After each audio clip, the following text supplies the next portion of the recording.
y estuvimos mirando algunos. El tema de la autoridad espiritual es muy amplio, pero miramos algunos. Y miramos el caso de la tentación de Satanás a Jesús, cómo le tentó. Y le hizo ver todos los reinos del mundo y le dijo, todo esto te daré. Y la potestad de ellos, o sea, la autoridad espiritual de todos ellos, si tú reconoces mi autoridad espiritual. Al decirle, si postrado me adorares, el que está reconociendo la autoridad espiritual de Satanás. Si uno le besa el anillo al Papa, le reconoce como autoridad espiritual. Si uno se inclina ante una imagen o se arrodilla ante una imagen, le está reconociendo autoridad espiritual. Y lo que le pidió Satanás es, si te arrodillas delante de mí, me estás reconociendo como autoridad espiritual. Si me reconoces como autoridad espiritual, te doy la autoridad espiritual sobre todos los reinos de esta tierra. Ahora, Dios estableció los principios de autoridad espiritual. Cristo vino para quitarle toda autoridad espiritual a Satanás. Le dio una herida de muerte. O sea, él está sentenciado a prisiones de oscuridad para siempre. Le quitó las llaves del imperio de la muerte. Le quitó las llaves del infierno. O sea, toda autoridad le ha sido concedida al Señor. Lo limitó a Satanás. Y todo aquel que reconoce la autoridad de Jesucristo deja de estar bajo la autoridad de Satanás. Por eso es que leímos el texto de Efesios, capítulo 2, versículos 1 y 2, que dice, y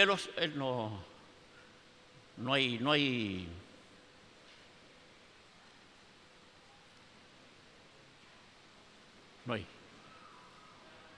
¿Cuándo va a haber?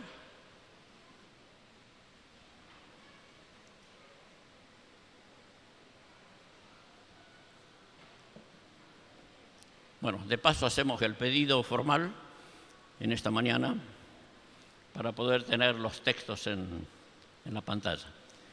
Como dice el texto de Efesios 2, 1 y 2, y Él os dio vida a vosotros cuando estabais muertos en vuestros delitos y pecados, en los cuales anduvisteis en otro tiempo siguiendo la corriente de este mundo, conforme al príncipe de la potestad del aire, el espíritu que ahora opera en los hijos de desobediencia. Pablo le está escribiendo a sus hermanos, dice, ustedes estuvieron bajo esa autoridad espiritual.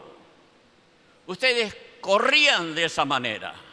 Ustedes vivieron de esa forma. Pero ahora han dejado todo eso.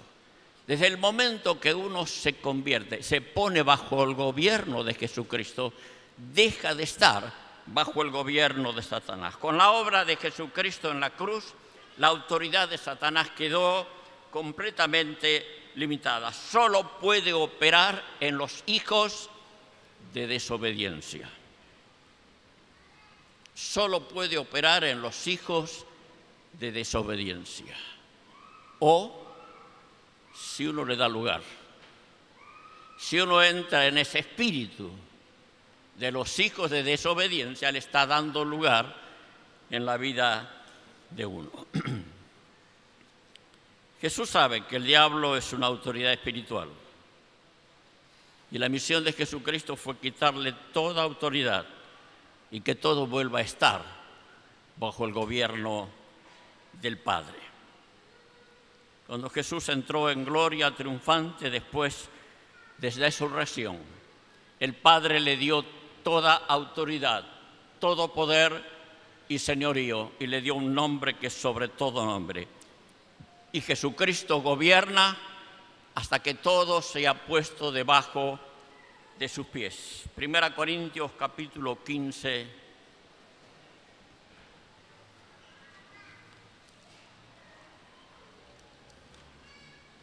Primera Corintios capítulo 15, versículo 24.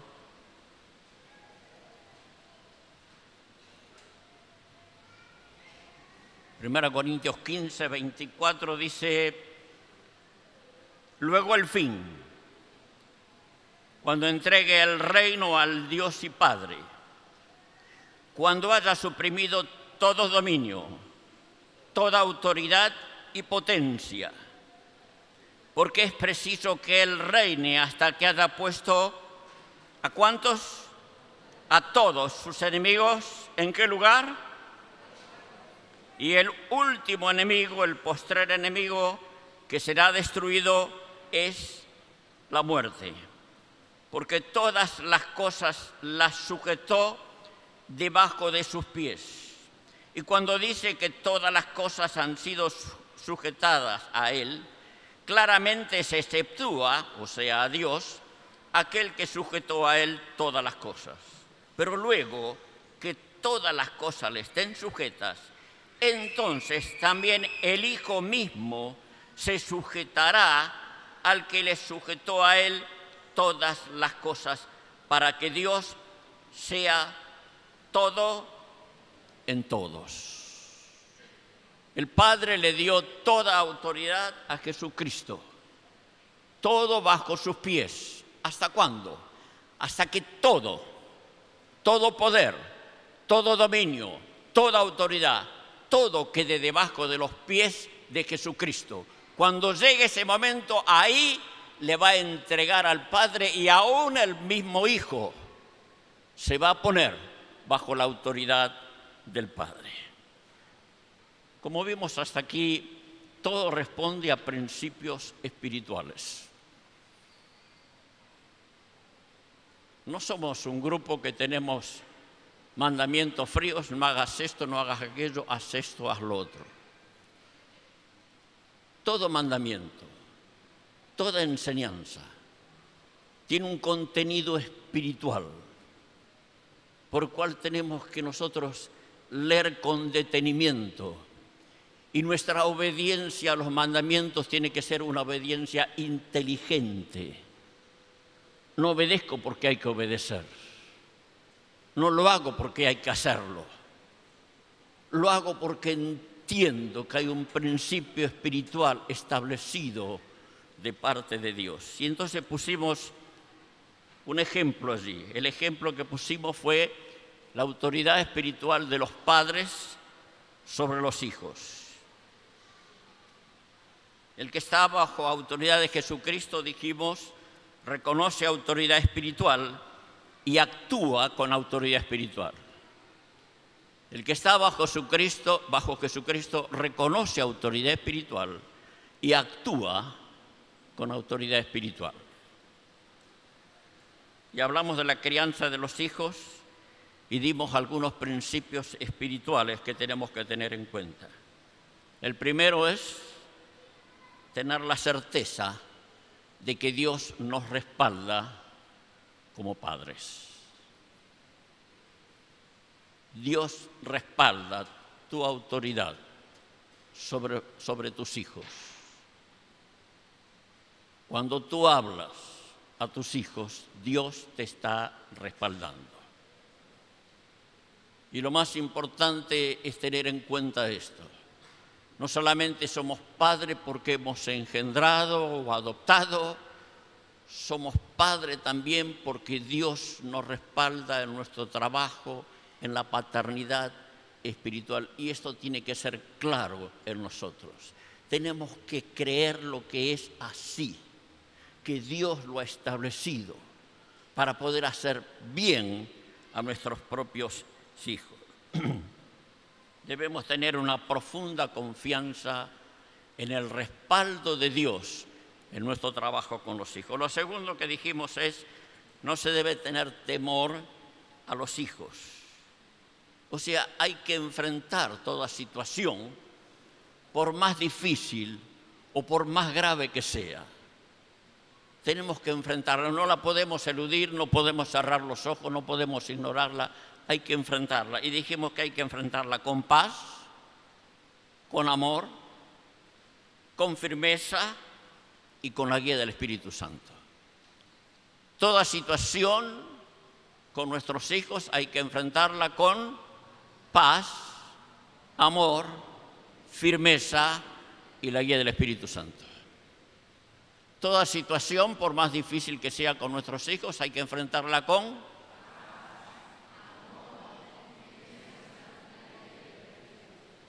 Esto tiene que quedar claro en nosotros. Hay que enfrentar las situaciones, no eludirlas. Y enfrentarlas de esta manera, sabiendo que Dios nos respalda en nuestro trabajo. Aunque la cosa siga difícil, aunque sea problemática, tenemos que seguir en nuestra postura, no abdicar, no renunciar, no negociar. Estamos en Dios. Dios nos ha puesto para cumplir nuestra paternidad y llevar nuestros hijos al conocimiento de Dios.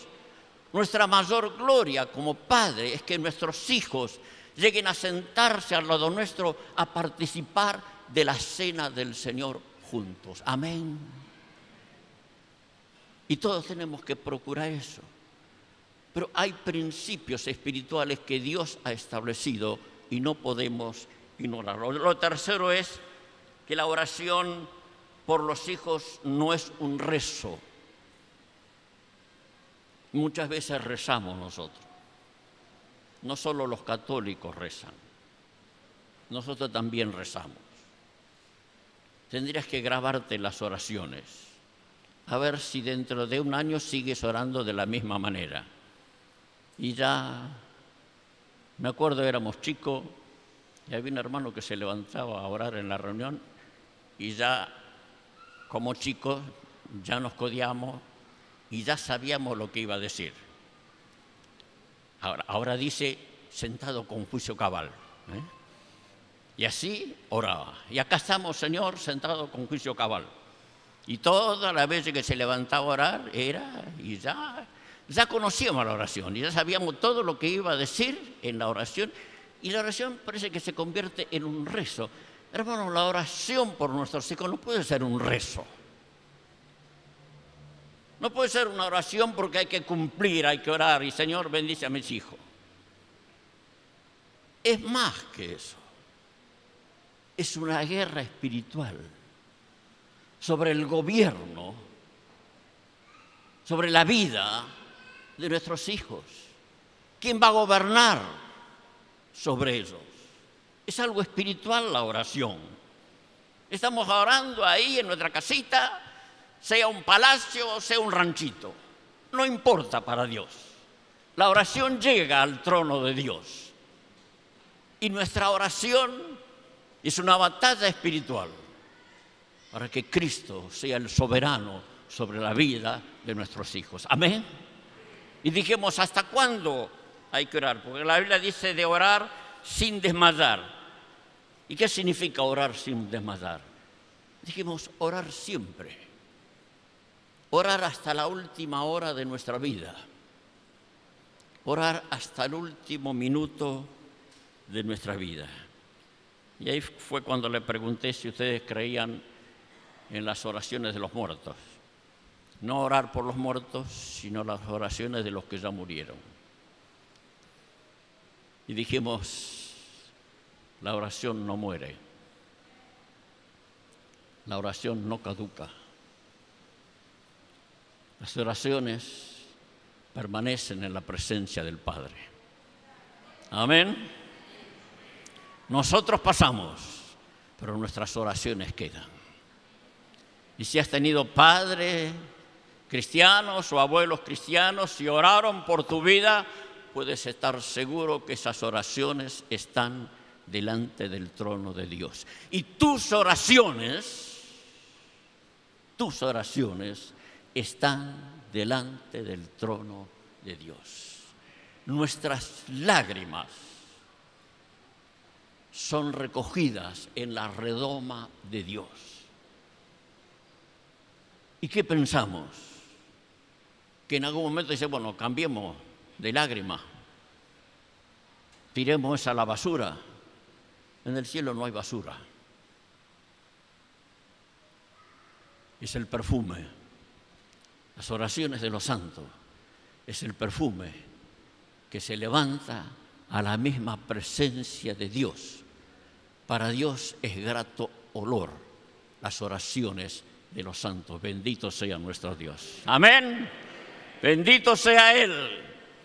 Las oraciones no caducan. Las oraciones permanecen delante del trono.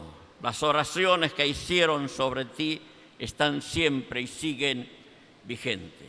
Y lo cuarto que dijimos es que los padres debemos ser modelos y ejemplo en todas las áreas de la vida, en santidad, integridad, vocabulario, trato con los demás, esfuerzo, trabajo, servicio, oración, palabra de verdad, humildad, generosidad con el necesitado y fe. Estas 12 cosas tienen que estar presentes en la vida de todos los cristianos, pero mucho más de los padres, porque nuestros hijos lo que quieren ver es un evangelio viviente, que puedan decir, el evangelio lo tengo en casa, el evangelio lo veo levantarse todas las mañanas, el evangelio lo veo cuando está orando, cuando me da palabra, cuando se sienta a la mesa.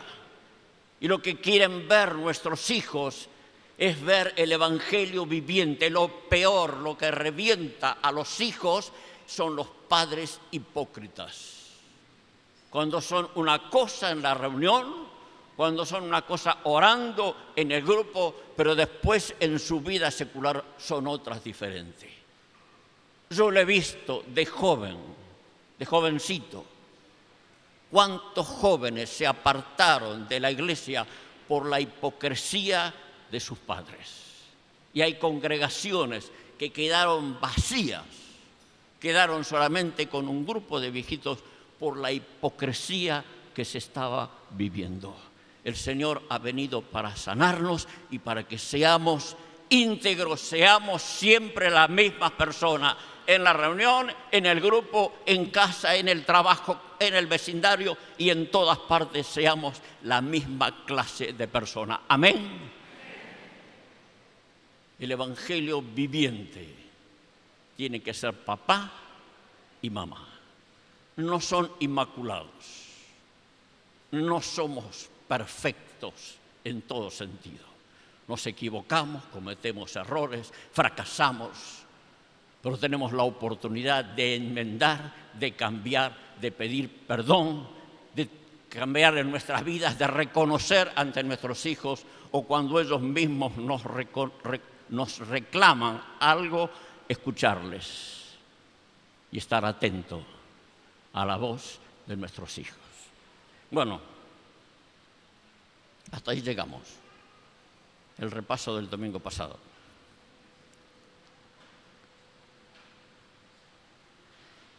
Solo una palabrita a los hijos. Cuando un hijo se rebela y no honra a sus padres, está enfrentando a su cobertura espiritual.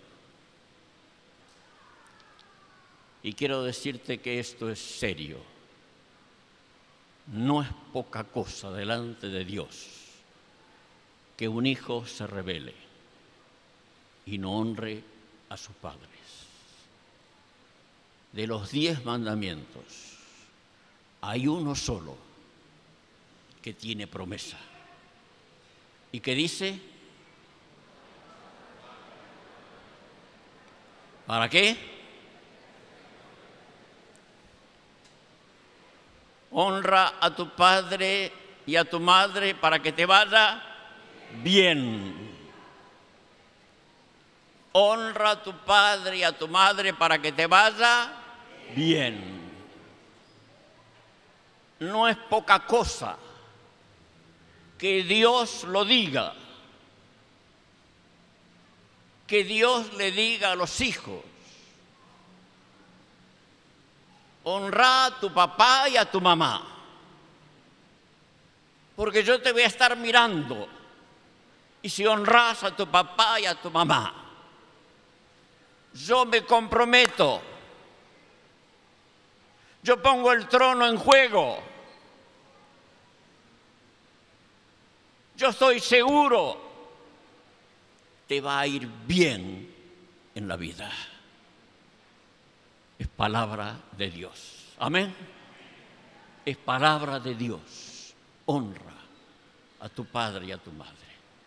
Dios no pregunta: hónralos si son perfectos, hónralos si hacen todo bien, hónralos si... No. Dios dice: honra a tu padre y a tu madre. Si hay cosas que están mal en papá y en mamá, déjamelo a mí, dice Dios. Déjamelo a mí, que yo lo agarro solas. Yo sé cómo tratarlo. Yo sé cómo encargarme de ellos. Pero de tu parte, honra a papá y a mamá, y yo te lo juro, te voy a bendecir. Amén. Este es Dios. El que lo dice es Dios, el que merece toda honra y toda gloria. Le damos un aplauso a este nuestro Dios. Amén.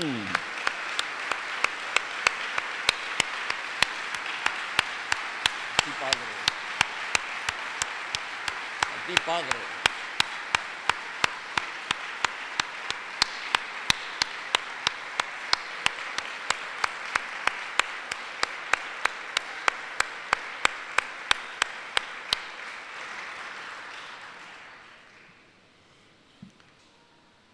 Otro principio espiritual, hablando de estos principios espirituales. Arrancamos con la palabra apóstol y dijimos que es un apóstol, y dijimos que un apóstol es una autoridad espiritual, y de ahí venimos hablando acerca de la autoridad espiritual o de los principios espirituales. Y tocamos este principio espiritual entre Jesús y Satanás, este juego, y tocamos el principio espiritual de padres e hijos. Quiero mencionar otro principio espiritual del marido, que es cabeza espiritual de su esposa. ¿Qué significa esto? Efesios capítulo 5, verso 23.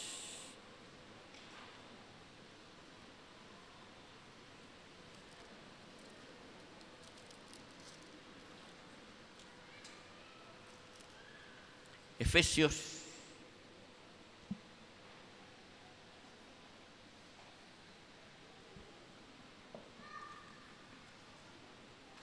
5:23. Porque el marido es cabeza de la mujer, así como Cristo es cabeza de la iglesia, la cual es su cuerpo y Él es su Salvador. Que diga la palabra que el marido es cabeza de la mujer es algo espiritual. Es algo espiritual. No es una cuestión de jerarquía. No es como una empresa, el jefe y el empleado. Es un principio espiritual. Cristo es la cabeza de la iglesia, y esta es la comparación. El marido cabeza de la mujer, Cristo cabeza de la iglesia. ¿Qué es lo que hace Cristo al ser cabeza de la iglesia? Cristo cubre a la iglesia. La iglesia está desparramada en toda la tierra. A veces se reúnen todos juntos, otras veces están en la casa, otras veces en el trabajo. Pero Cristo es la cabeza de toda la iglesia, en todo el mundo, a toda hora, en todo lugar y en todo momento. ¿Y qué es lo que hace Cristo? Está dando una cobertura espiritual. Y ni las puertas del infierno prevalecerán contra ella. O sea, hay un principio espiritual aquí que no hay nada que pueda tocar nuestras vidas, porque Cristo está cubriendo a su iglesia. Ni todos los demonios juntos, ni el infierno entero, ni Satanás y todos los demás, aunque vengan contra alguno de los hijos de Dios, puede tocar su morada, a menos que Dios lo permita, como en el caso de Job. Pero estamos cubiertos por la persona de Jesucristo. Amén. Este es un principio espiritual. Uno lo tiene que creer que es así. Si no, va a vivir siempre con temor, con miedo de lo que le pueda pasar, de lo que pueda hacerle el diablo. El diablo podrá entorpecer, y muchas veces lo hace, pero no puede tocar nuestra morada. ¿Qué es el hombre para con la esposa? Su cobertura espiritual. Es su cobertura espiritual. Nada puede dañar su propia vida. Este principio Dios lo estableció después de lo que pasó en el huerto de Edén. Y de ahí dijo, debe tener señal de que está bajo autoridad por causa de los ángeles, por causa de los ángeles caídos. Debe tener señal de autoridad. Y a la mujer le ha sido dado el cabello. Es una señal de que está bajo cobertura.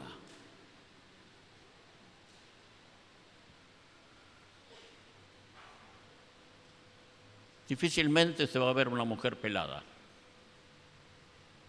¿No es así? A menos que, bueno, usted lo sabe. Y acá tenemos alguna experta peluquera que sabe por qué algunas mujeres quedan peladas, ¿no?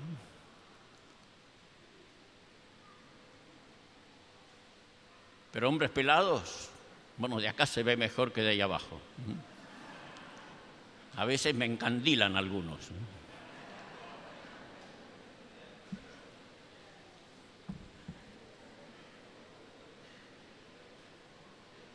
Hay una señal en la mujer. Hay una señal que es visible en la mujer. Toda mujer que ora o profetiza debe hacerlo bajo cobertura. La mujer puede ministrar. La mujer puede enseñar ciertas cosas. No puede dar dirección. No hay en la Biblia mujeres apóstol o pastoras. No son dirigentes. No le ha dado ese lugar a la mujer. Pero la mujer puede ministrar, puede profetizar, puede enriquecer la vida de la iglesia compartiendo todo lo que Dios le da, pero bajo cobertura. Acá hay un principio espiritual que guarda y protege a las esposas. Y las viudas quedan bajo la cobertura de la iglesia, porque dice la Biblia que están desamparadas. Y en la carta a Timoteo explica claramente, el amparo de la viuda, de la sola, es la iglesia del Señor. Pero siempre hay un amparo sobre ellas. El varón debe ejercer esa autoridad espiritual sobre su esposa y debe darle cobertura. Y ninguna fuerza espiritual de maldad le va a tocar a ella. Esto no significa que el hombre siempre es más capaz que la mujer. Hay muchos casos donde la mujer es mucho más capaz que el marido. Y es muy notorio. A veces la mujer es así, es rapidísima. Si le deja la plata al hombre, chao. No llega ni a mediados de mes. Y la mujer lo sabe manejar y siempre tiene algún ahorro metido dentro de alguna sábana.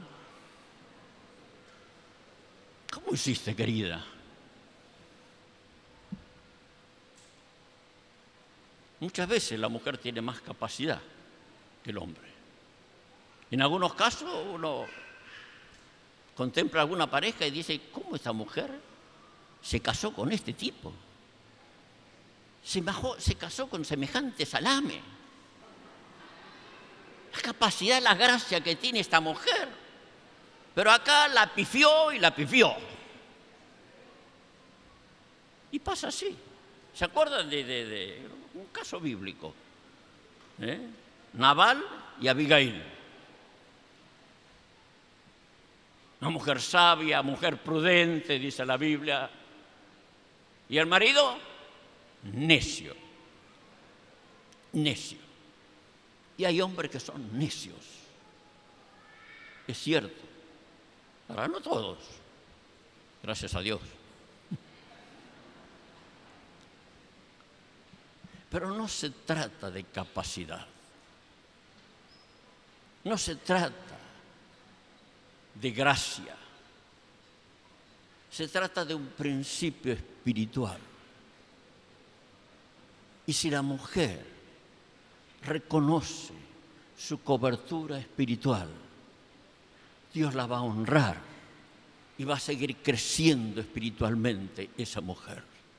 Y se dan casos donde la mujer va creciendo y creciendo y se desarrolla en sabiduría y en gracia y el hombre se queda estancado, tristemente.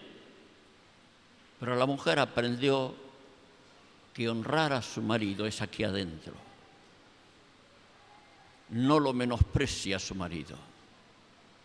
Aquí adentro lo honra. Aquí adentro lo reconoce. Cuando la mujer lo resiste a su marido, Dios lo ve. Dios lo ve. Cuando la mujer está con bronca con su marido, Dios lo ve. No está reconociendo su cobertura espiritual. Cuando la mujer deshonra a su marido aquí adentro, Dios lo ve. Aquí adentro, en su corazón, más allá de la capacidad que tenga o de los aciertos que tenga, si la mujer aquí, en su corazón, reconoce su cobertura espiritual, Dios va a estar con ella. Dice Pedro, hablando de Sara, que ella le llamaba a Abraham Señor. ¿Y qué nos enseña eso? Nos enseña sencillamente un principio de honra. Nada más que eso. No quiere decir que hay que hacer tal o cual cosa. No. Enseña un principio ahí. Y el principio es, Sara honraba a su marido. Aun cuando se equivocó, Sara siguió honrando a su marido. Y la mujer en su corazón debe honrar siempre a su marido. Este es un principio espiritual. Versículo 25 dice, maridos, amad a vuestras mujeres, así como Cristo amó a la iglesia y se entregó a sí mismo por ella. El amor de un marido que cubre a su esposa espiritualmente es un amor demostrativo. No es un amor en el corazón, es un amor demostrativo. El marido que ama y está cubriendo espiritualmente a su esposa, lo va a demostrar. Dice aquí el texto, se entregó. Se entregó. Maridos, amad a vuestras mujeres, así como Cristo amó a la iglesia y se entregó. El amor de un marido para con su esposa es demostrativo, es entrega, se da a sí mismo por su esposa. Procura el bien de ella. El amor sin entrega es sentimiento, es afecto. El amor con entrega no es pasional, es sacrificial. El amor con entrega procura el bien y la felicidad del otro. Eso es lo que dice la palabra. Y este principio el hombre lo debe entender. Debe ser claro en su vida. De esta manera va a estar cubriendo a su esposa espiritualmente. Verso 26 dice, para santificarla, habiéndola purificado en el lavamiento del agua por la palabra. Para santificarla por medio de la palabra. Cristo nos salvó, nos santificó por dos cosas, por su entrega en la obra de la cruz y por la palabra.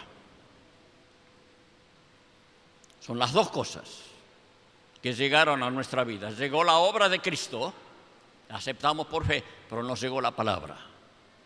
Y son las dos cosas que transforman la vida. La santificó por medio de la palabra. La palabra ennoblece o la palabra denigra. Con la palabra levantamos o con la palabra destruimos.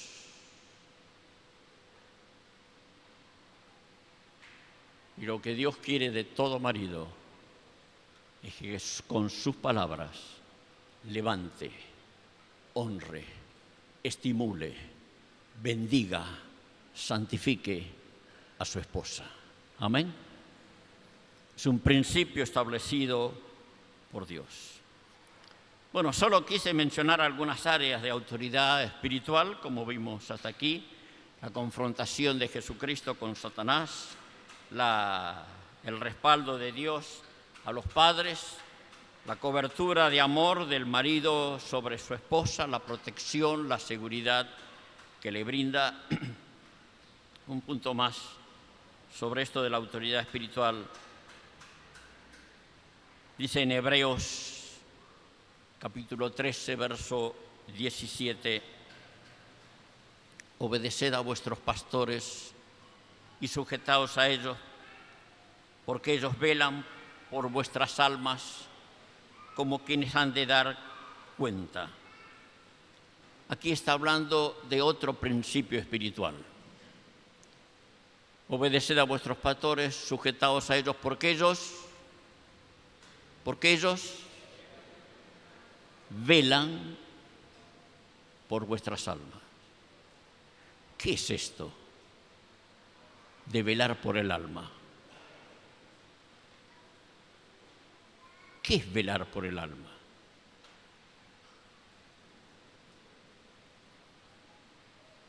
Es fácil entender, obedeced y sujetaos.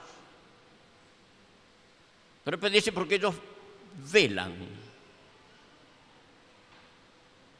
por el alma de aquellos que están en la vida de la iglesia. Estar bajo cobertura espiritual en la iglesia trae beneficios para el alma. Estar bajo la cobertura espiritual de los ministerios en la iglesia trae sanidad, trae salud para nuestra alma. Y quiero mencionar solo 3 cosas en las cuales trae salud el estar bajo cobertura pastoral. La primera es que el alma se santifica. Cuando uno está bajo cobertura espiritual, el alma se santifica. Todos por naturaleza somos rebeldes e independientes, todos, sin excepción. Desde Adán hasta nuestros días, todos somos rebeldes y somos independientes. Vivir en obediencia santifica nuestro interior. O sea, pone al indio que todos tenemos adentro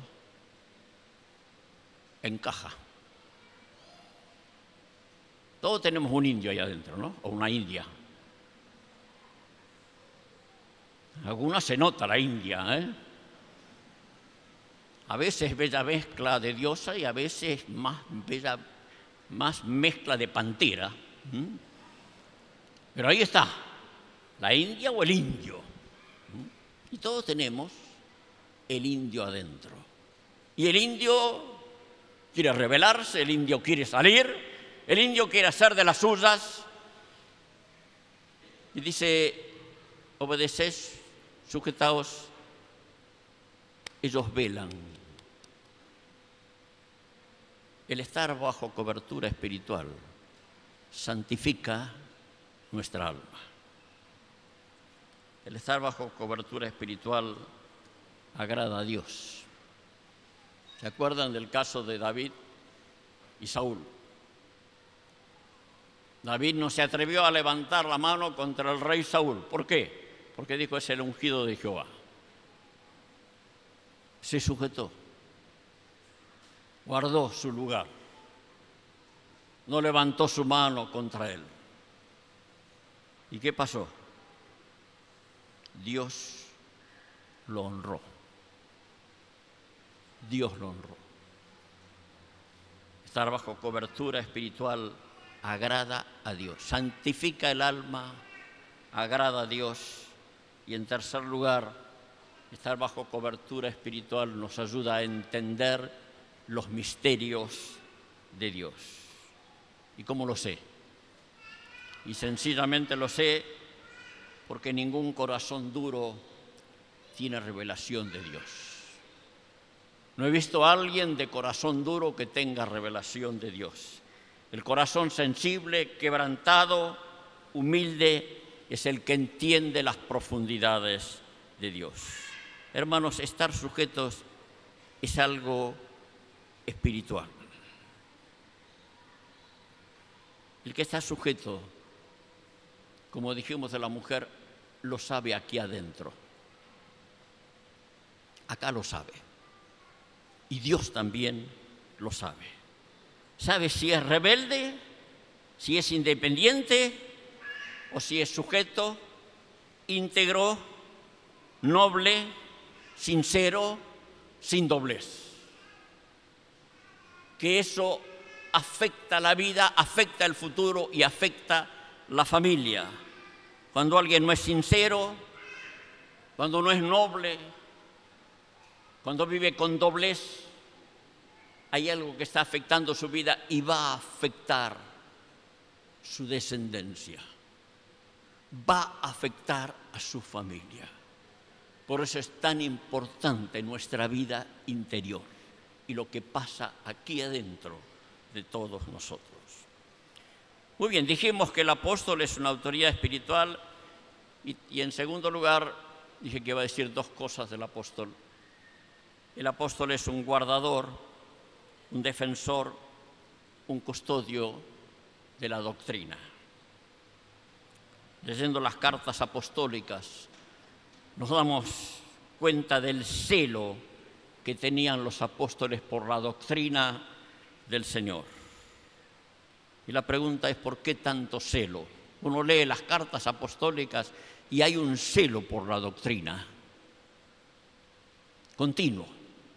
En todas las cartas apostólicas hay celo por la doctrina.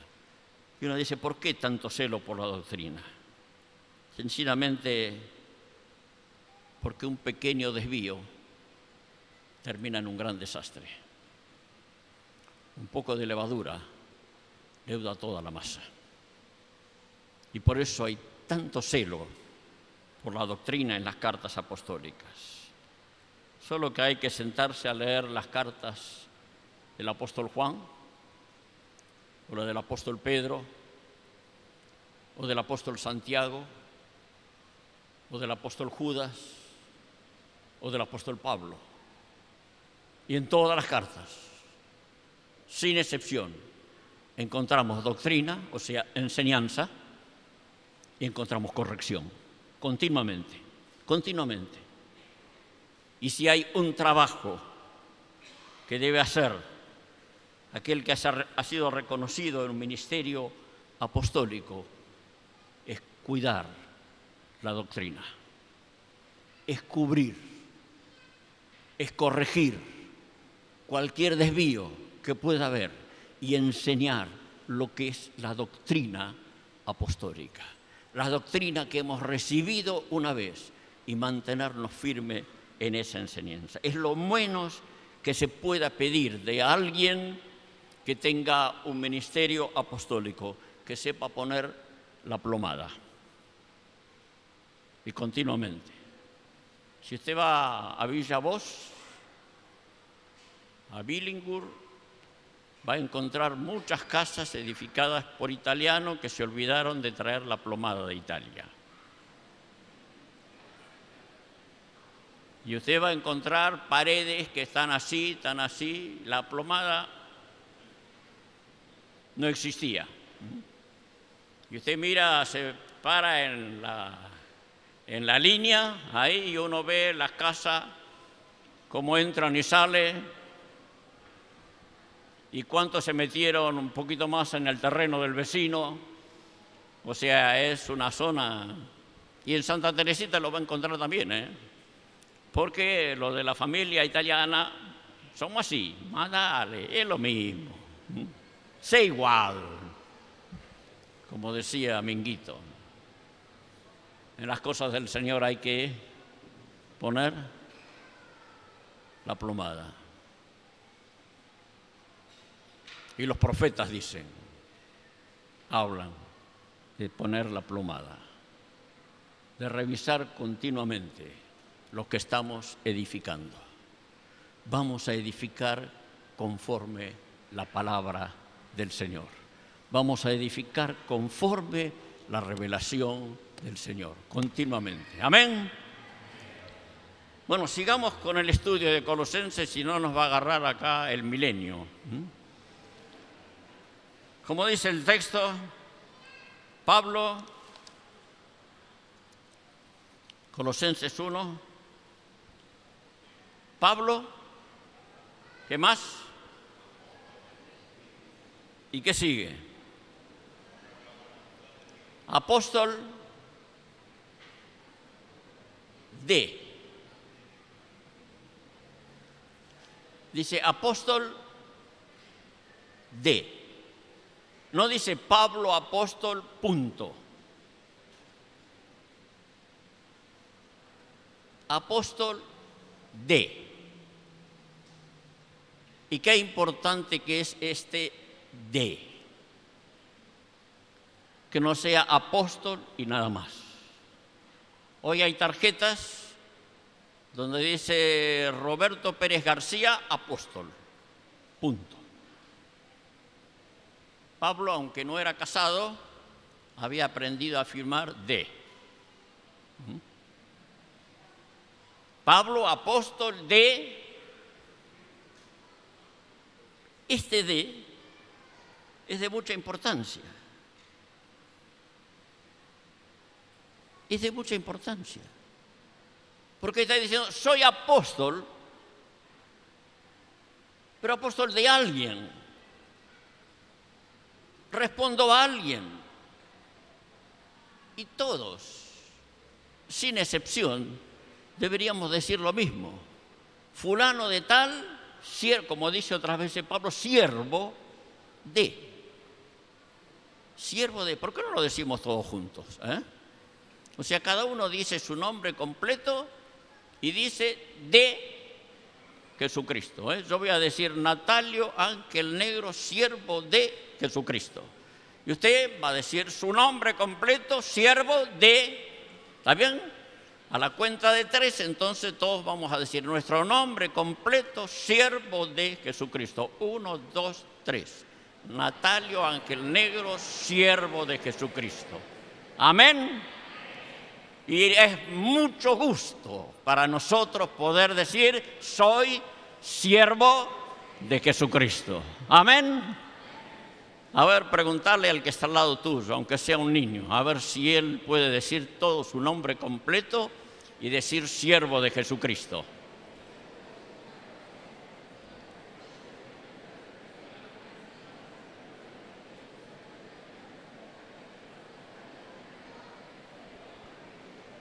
Amén.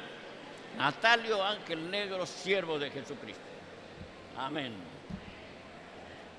Aleluya. Este de es importante por dos razones. Este de es importante por dos razones importantes. La primera razón por la cual es importante este de es porque nos da sentido de pertenencia. Yo soy de. Yo sirvo a. Yo pertenezco a. Soy de alguien. No soy solo. No soy individualista. No ando en mis propios caminos.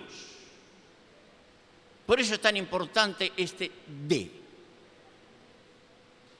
Y todos los dijimos, soy siervo de Jesucristo.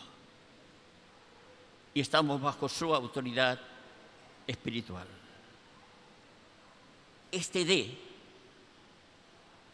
nos da identidad. Nuestra identidad proviene de Él. Proviene de Él. Yo sé a quién pertenezco. Yo sé quién es mi Padre. Yo sé que Él está en mi futuro, porque pertenezco a Él. Esto es lo que nos da identidad a nosotros. Lo que nos da identidad no es el nombre Comunidad Cristiana. Lo que nos da identidad no es que pertenezco a San Martín, o que mi pastor es fulano, mengano, sultano. Lo que nos da identidad es nuestra pertenencia a Jesucristo como Señor de nuestras vidas. Amén. Por eso somos de Él. Y es tan importante usar el de. Aleluya.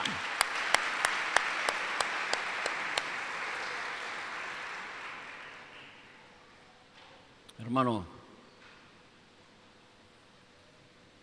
tú no eres un cero a la izquierda. Eres hijo de Dios. Amén. No eres un cero a la izquierda. ¿Alguna vez te engañaron? Dijeron, ah, vos no sos nada. ¿Te engañaron? ¿O te engañaste? No, eso no sirve para nada. ¿Y a mí quién me tiene en cuenta? ¿Te lo dijeron? ¿O te lo dijiste? ¿O te lo dijo el diablo? No eres un cero a la izquierda. ¿Amén? ¿Podemos decir todos juntos? No soy un cero a la izquierda. ¿Amén? Pertenezco a Jesucristo. ¿Podrá el mundo venir en contra? ¿Podrán pasarme de las peores cosas en la vida? Podré tener un final donde nadie me recuerde, pero yo sé en quién he creído y que he creído en Jesucristo como el Señor de mi vida. Amén. Él es en nuestra vida. Somos de Él, le pertenecemos a Él. Le pertenecemos a Él.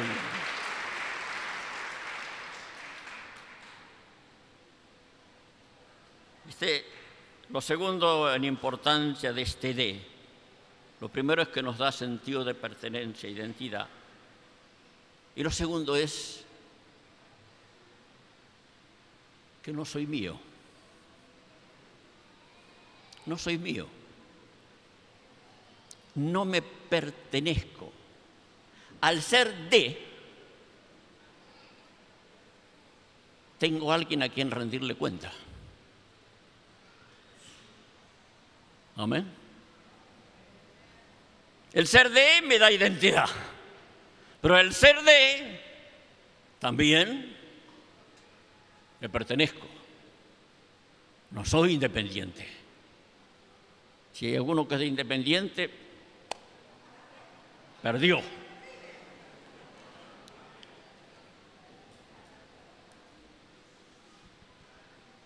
Somos de Cristo Jesús. Y a Él tenemos que rendir cuenta. Acá y allá, en los dos lugares, somos de Él. Tengo que rendir cuenta. No soy mío. Tampoco tengo nada mío. Casa, auto, bienes, familia, dinero, sueños, ilusiones, futuro, tiempo, talentos, le pertenecen a Él. Y de todo esto, al ser tengo que rendirle cuentas al Señor. Amén. Bendito sea Él. Sigamos con el estudio. Pablo, apóstol de Jesucristo. Amén. Apóstol de Jesús Cristo. Apóstol de Jesús el Cristo. Es interesante que la palabra Jesucristo casi no aparece en los evangelios. Aparece en la genealogía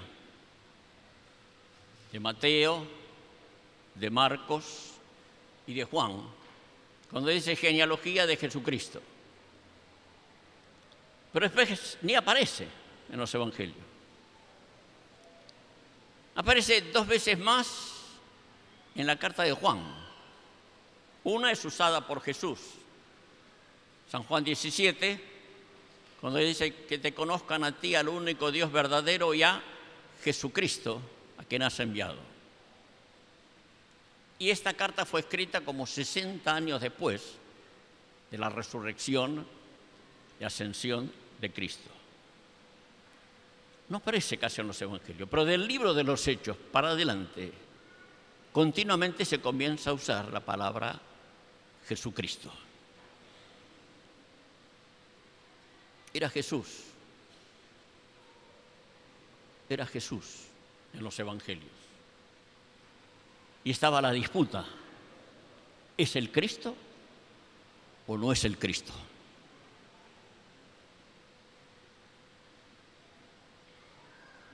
Pero de Pentecostés en adelante no hubo más ninguna duda de que Jesús era el Cristo, el Hijo del Dios viviente. Por eso para la iglesia, cuando nace la iglesia en Pentecostés, de ahí en más, no hay más ninguna duda, Jesús es el Cristo. Jesús, Salvador. Cristo, el ungido, el deseado de las naciones, el Mesías, al único que tenemos que adorar. Amén. Por eso bendecimos el nombre de Jesucristo. Usamos este nombre, Jesús Salvador, Cristo el Mesías, el enviado, el ungido de Dios. No ungido con aceite. Jesús no recibió la unción de aceite. Jesús fue ungido con el Espíritu Santo de Dios. Así como tú y yo fuimos ungidos con el Espíritu Santo de Dios, para saber que somos hijos de nuestro Padre, de nuestro Señor, de nuestro Dios, a quien damos toda la gloria y le decimos, bendito seas tú por los siglos de los siglos. Amén. Amén. Bendito sea el Señor desde ahora y siempre. A Él damos la gloria. Cantamos algo honrando al Señor Jesús. Amén.